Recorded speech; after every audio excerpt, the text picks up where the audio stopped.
Good evening, everyone. My name is Reverend Denise Schubert, and I welcome you again today and every Sunday to Sunday Night Alive.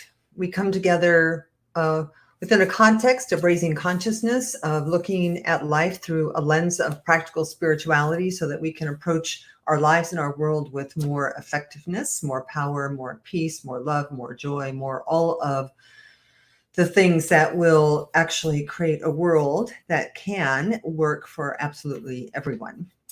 So I welcome you. Tonight's topic is stop wasting your time. I've had fun today actually putting this together and really looking at it and how to make it a deep and relevant and meaningful conversation. So before I get started, just a couple of things.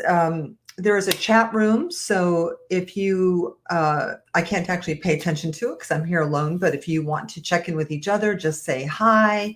I always look at it after the broadcast and take a look to see which one of my friends have joined me here. So feel free to do that. And I'll make a couple announcements at the end. But for now, let me take a moment and bless our time together so that we can get the most out of it. So if you're comfortable, just join me for a moment of blessing. I'm going to close my eyes and invite you to close yours if that is comfortable. As we simply just pause in this day, we just stop.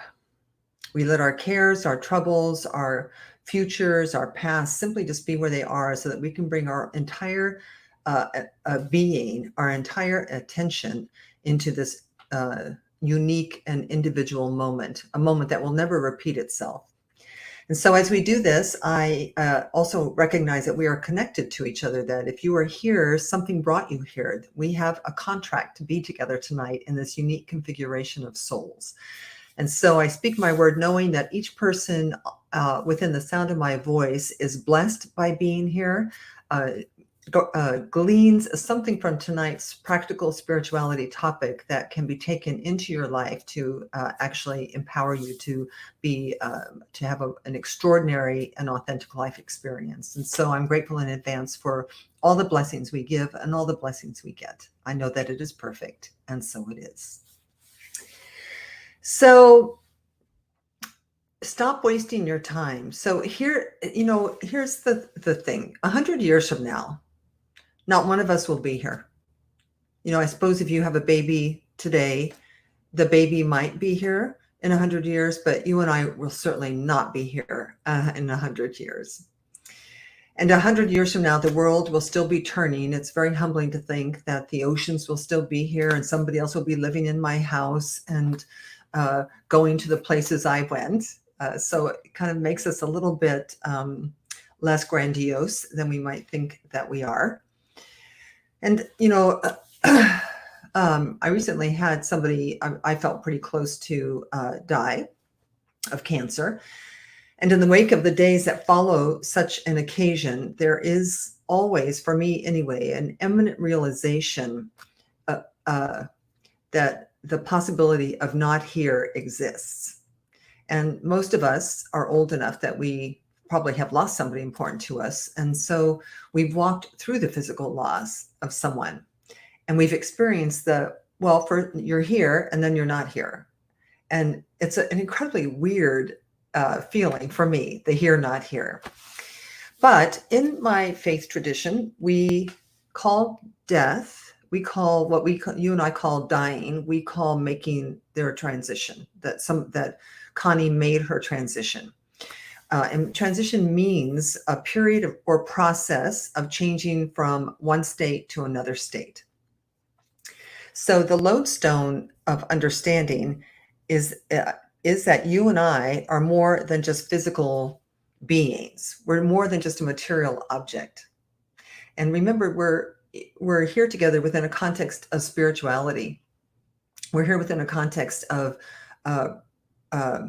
trying to raise our consciousness so that we are not abiding just in the material world, that there's more to us. And, I was raised in a family where I don't know that that belief existed at all. I think that they, for the most part, thought that we appeared out of nothing and we disappeared into nothing. And in between, you paid your taxes and struggled a lot. But we don't really believe that. We believe that we are spiritual beings, that we have consciousness, that we are aware of our own existence. So we did choose to occupy a physical body, and we are participating experientially in this on earth. We are participating in this material reality. But in reality, we are a body of consciousness that extends into eternity. That energy cannot possibly die. God cannot die. So we simply make our transition when the body is no longer useful for its passenger. Now, it might feel to us, especially in an unawakened state, that who we are is inside of our brain, or inside, like inside this, like the sausage, like inside the sausage casing, like who we are is inside of here. I would submit to you that really your body is inside of your consciousness, that we are actually an expression of something that's not here, so that there is a physical and a non-physical us. And we are the physical representation of a consciousness that is far exceeds who we are here as this physical thing. Now, ultimately, all material forms must change. It is the nature of the physical world. Now, another lodestone of our understanding is that quantum physics indicates and actually proves, it's almost self-evident now, it's almost no longer debatable, but that all that is visible arises from invisible sources. Another way of saying that is that consciousness precedes forms. And we really do know that our thoughts, our beliefs, our attitudes are creative, that we have the capacity to turn ideas into things. So that if indeed our world is created by our thoughts, by mind, the words consciousness, thought, mind are all the same word as God for me. God, consciousness, mind, thoughts. So the material world will change when consciousness changes. Now, why is this important? It's important because not only do we want to have a great personal life, right? Not only do we want to be happy, be healthy, be productive, be creative, be peaceful, be joyful, be generous, be grateful. Not only do we want all that for ourselves, but we also want it for everyone else too. Well, you may not know that you do, but you do. That the world should work for everyone. We should not be, the world should not still be reflecting much of what it is reflecting back to us, especially since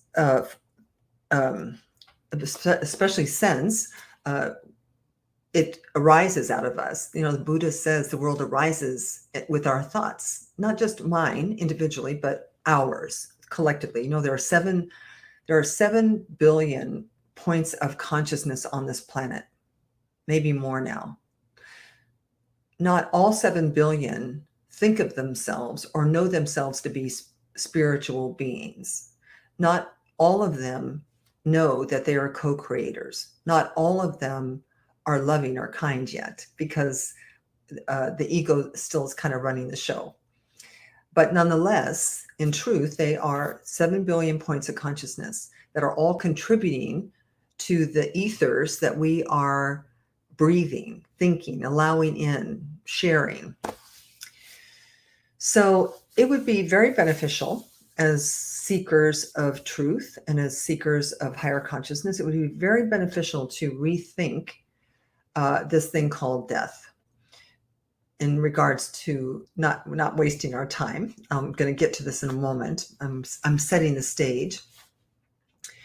Because if we could rethink this thing called death, it would set us free to live more fully.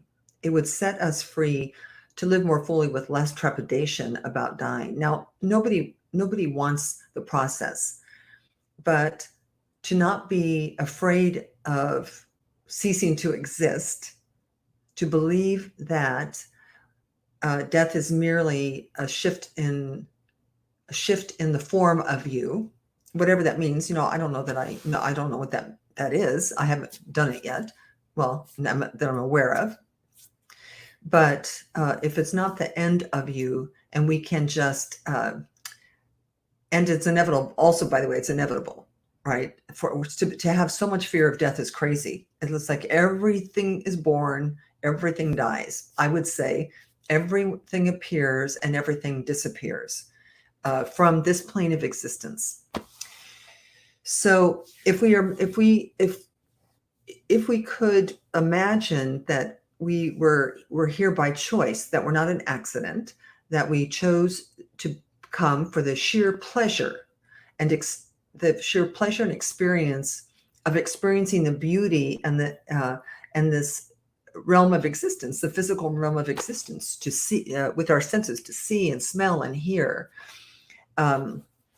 We would realize that it's we're only here for a minute, truly a blip. Do you know what 70 years or 80 years is in the history of the world? It's a blip. So think of yourself on vacation. You're on an Earth holiday, because it's probably exactly what it's really like in spirit time. And more than likely,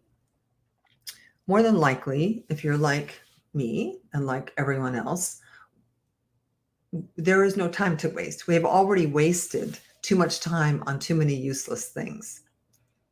We regret the past. We worry about the future. We're trying to lose 5 pounds. We're keeping up with our neighbors. We're trying to look good, to be liked. We're trying to accumulate wealth. One of my favorite spiritual humor jokes is, this very, very, very rich guy, like so crazy, crazy rich.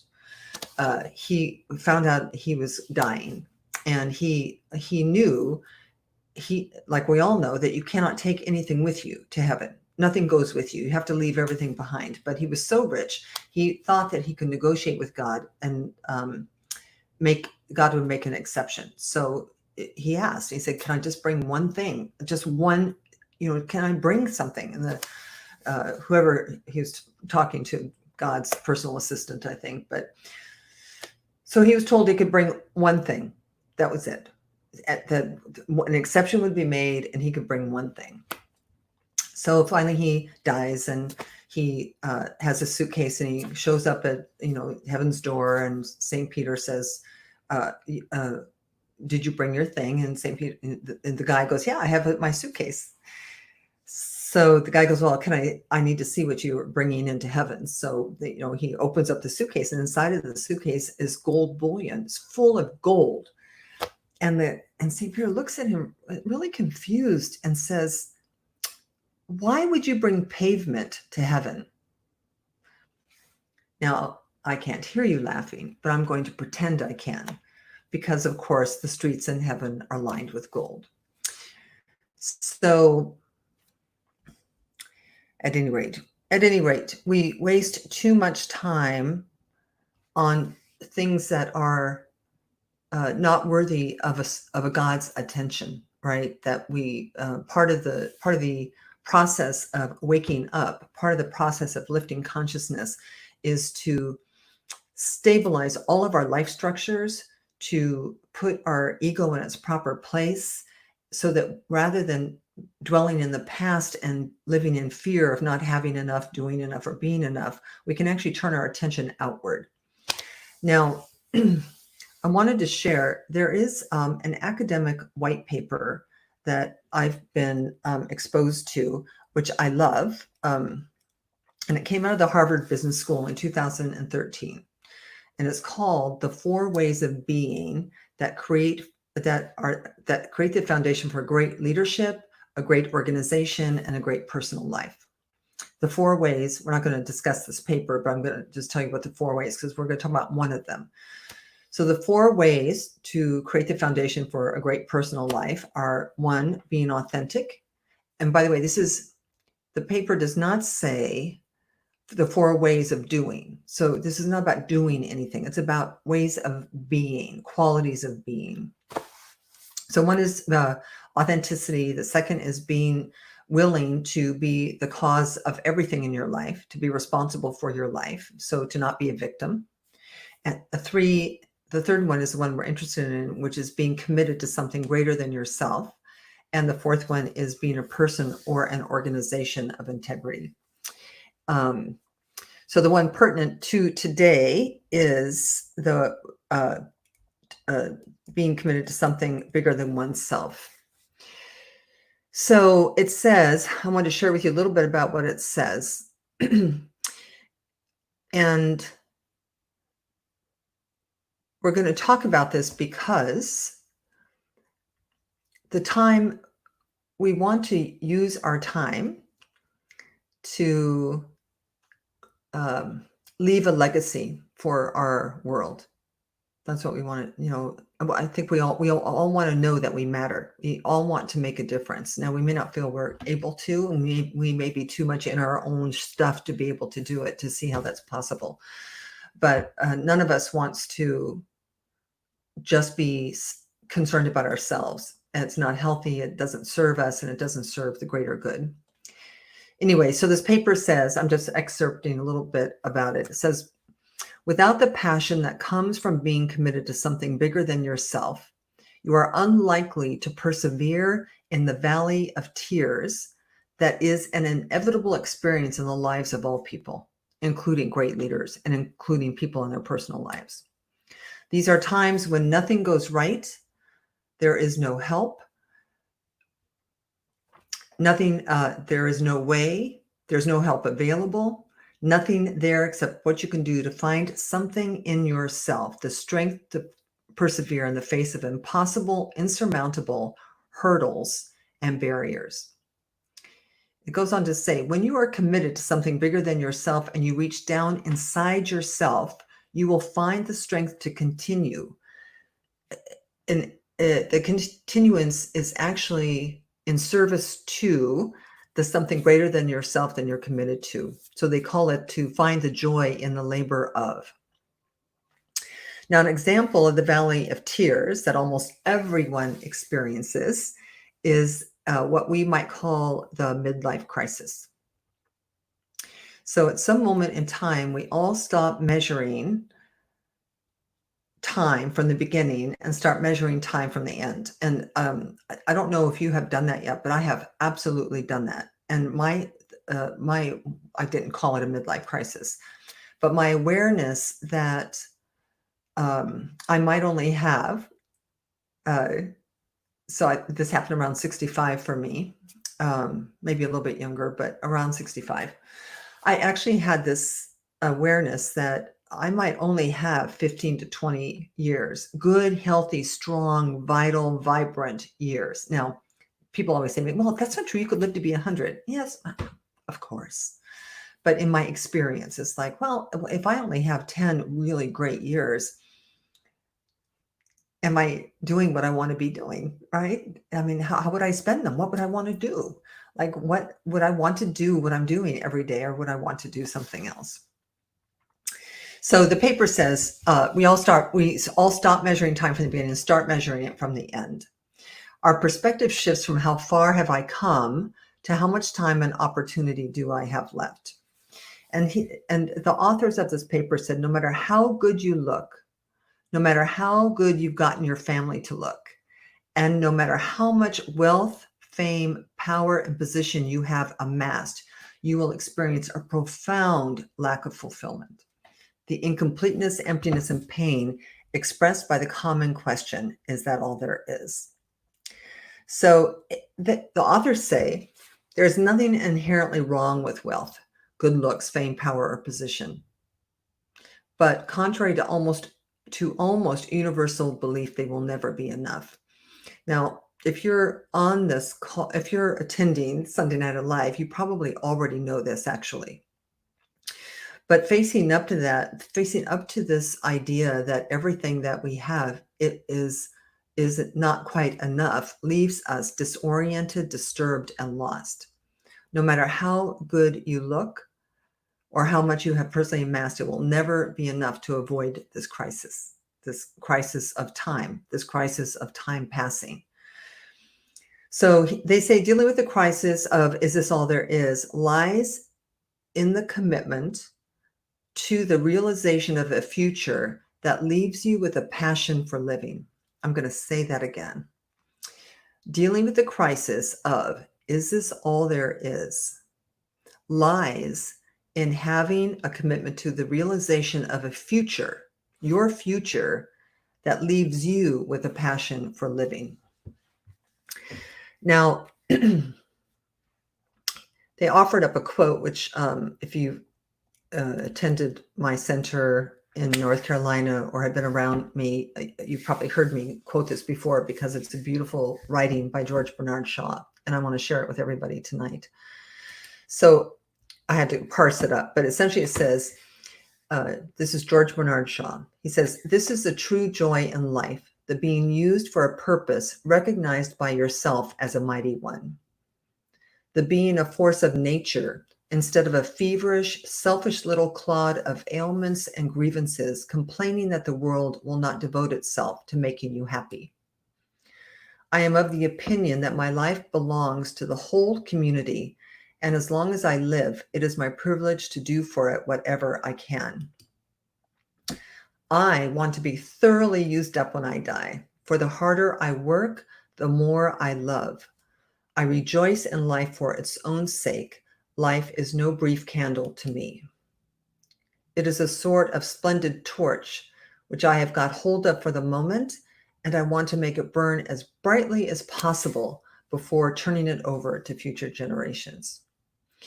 So I don't know if you can catch in there this the joy of living your life in such a way that you are contributing to the whole, and that you actually have something to contribute. I talk to a lot of people, and I would say that most of the big problem is that most people don't think they have anything. That they're so that we have our attention on lesser things. We have our attention on, we haven't forgiven our parents yet, and we have our attention on the lover that dumped you in 2009, or we have our attention on, I'm not happy with my body, I weigh too much. We have our attention on, I hate my job, or we have our attention on our life structures.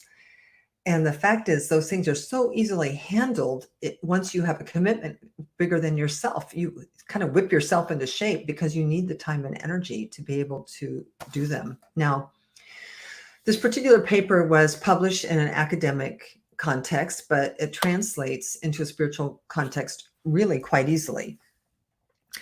It makes perfect sense to me that as a body of consciousness that extends into infinity, which is you are a conscious entity. Lions are not self-aware. Rocks are not self-aware.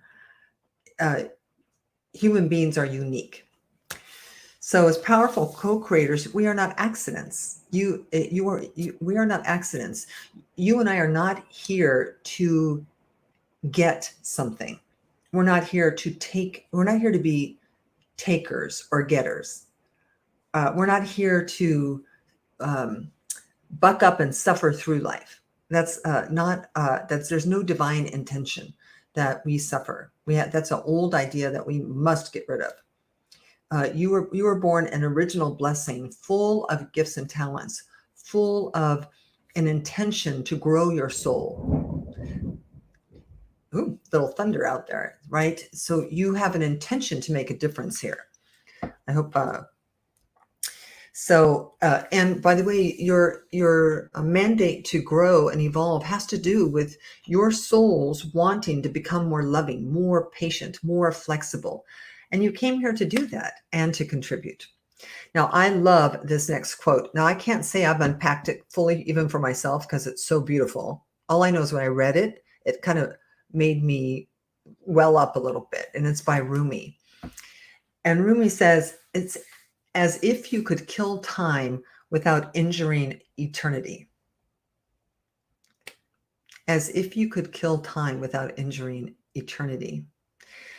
So I think he's talking about how if we don't do what I just talked about, if we don't give our gifts, if we don't contribute, if we don't leave the world a better place, if we don't shine our light, Jesus said, don't hide your light under a bushel. Shine, shine. So one, you have a light, and two, we are mandated to shine that light. And if we don't, eternity is injured. Like we will not have done our thing. I love this other quote. This is by M. Scott Peck from The Road Less Traveled. And he says, until you value yourself, you will not value your time. Until you value your time, you won't do anything with it. So there has never really been a better time than right now to stop wasting your time. And you know what I'm talking about. You know the time we spend feeling bad, feeling sad, feeling mad. Nothing good can come out of dwelling on the past. Nothing good can come from never forgiving your parents for being not enough. Nothing good can come from being mad at the government or being mad at the coronavirus. The world will not improve as a result of your well thought out opinions and your self-righteous judgments. Nothing will improve. You're ranting and raving about the current state of affairs or the people that you deem as ignorant or stupid or bad. Nothing good can come. It will literally keep us stuck repeating the same patterns over and over and over again. Who sang that song? Dusty Springfield. What the world needs now is love, sweet love. I should never sing, but that is really what the world needs. The world needs now is a different perspective, and you and I are mandated to bring it. And the question is, do you really? I know the answer for myself easily. Do you really want to be on your deathbed or on your transition bed? Do you really want, when the time comes that it's time to lay down? This body is your ride for your earth holiday. It was your vehicle, your limo. And do you really want to be in that moment going, God, I wish I'd spent more time with my family than I did at my job. I wish I'd cared about people more. I wish I'd saved a few more animals. I wished whatever it is. No, you don't want that. I'm telling you, you don't want that. You want to look back, and it's never too late, by the way. You can start right now. It doesn't matter how many years you've wasted. You just need to stop wasting them, because you want to look back and you want to experience your life as being extraordinary, as being fulfilling, as being fun, as being exciting, as being authentic and true. And we do this. It's like, if you've been living your life to make other people happy, stop. Just stop. If you've been living your life because you've been afraid, find some faith. Just stop being afraid, right? You are power. You're in the movie, What the Bleep, I can't remember her name now. Ramtha said, don't you know that you are gods? I was sharing with our Life of Power class. We had our last class on Saturday, and I was sharing with them that I'm pretty sure that if there is, if God were a being, which I don't think God is a being, but if God were a being, that wherever she is, she's looking at what we're doing. And she says, oh my God, you have the power to do anything. I gave you all the mental laws and principles. I designed the earth so that you could think thoughts and have ideas and they would manifest. And this is what you're choosing. So there would be confusion. It's like you could literally create heaven on earth if you want to. And instead you're doing this. So Thoreau said, most people lead lives of quiet desperation and go to the grave with the song still in them. And I think that this is a true statement, and I have taught Science and Mind principles all over the country. I've taught them in developing countries. And I would say that until there is an awakening to who you really are, this is a very true statement, that because to live in a material world where just the ego is present is not very pleasant. And, it's like confusing. It's like, is this all there is? That's what it's like. Is this all there is? And it's not all there is, because I'm telling you that the moment you begin to view life through a spiritual perspective, you will see beauty where you've never seen beauty before. You will see order and harmony where you've never seen order and harmony before. That you will see you will see a reflection of what's on your insides.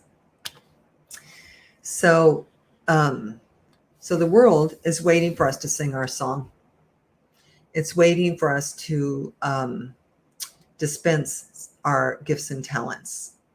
More importantly, it's waiting for our love, our joy, our hope, our peace, our positive expectation, our light to shine, our power, our presence, and our prayers. Your life is ready. Your life is ready. Your great personal life is ready for your dreams to come true. And everything that's holding you hostage has got to be put away. Everything that makes you feel bad or sad or mad. By the way, it doesn't mean, if you stop being afraid, we're not really ever talking about pretending things aren't difficult in the world. We're not really talking about pretending there's some other way. But the world will be the world we see, that there is a relationship between how we think and what's going on, who we are and what's going on. So, just imagine if you had 7 billion people who gave up greed, who gave up accumulation, who gave up old wounds, who gave up hating their neighbors. If all 7 billion of us did that, we would truly anchor heaven on earth. But we can't change the 7 billion people. We can only change us. So just work on yourself. Don't waste any more time. I want to end really this segment. I want to read to you a quote from The Curious Case of Benjamin Button. And it's not on, I can't pull it up. So I'm just going to read it to you. And then I'll do a few announcements and pray us out. So from The Curious Case of Benjamin Button, it says, "For what it's worth, it's never too late, or in my case, too early, to be whoever you want to be. There's no time limit. Stop whenever you want. You can change or stay the same. There are no rules to this thing. You can make the best or the worst of it." He says, "I hope you make the best of it. And I hope you see things that startle you. I hope you feel things that you have never felt before. I hope you meet people with a different point of view. I hope you live a life you are proud of. And if you find that you're not, I hope you have the courage to start all over again." So peace and blessings. Stop wasting your time. So before I pray, let me do a couple of announcements. So the Hour of Power, which is going to be on the Zoom platform so that we can have a relationship.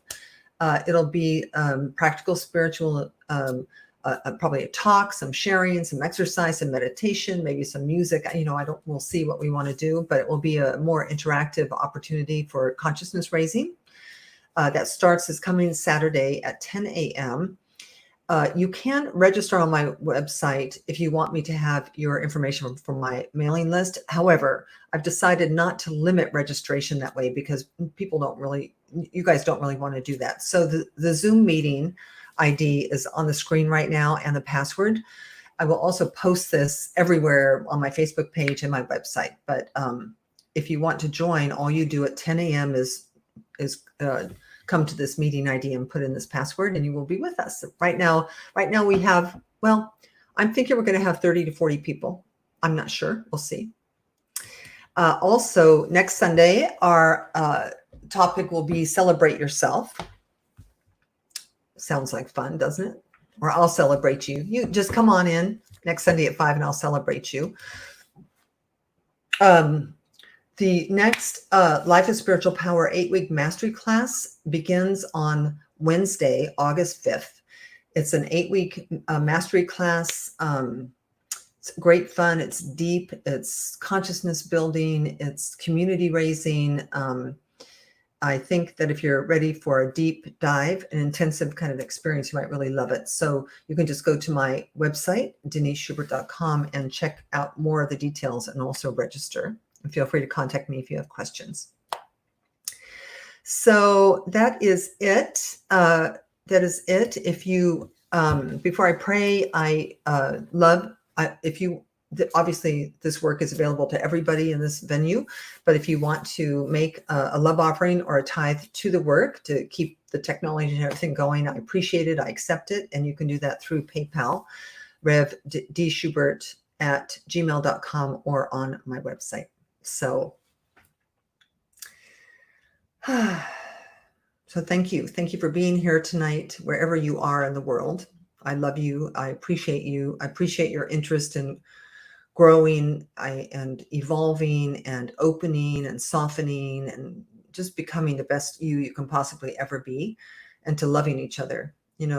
Community is everything. You cannot become enlightened while you sit on your couch. You need people.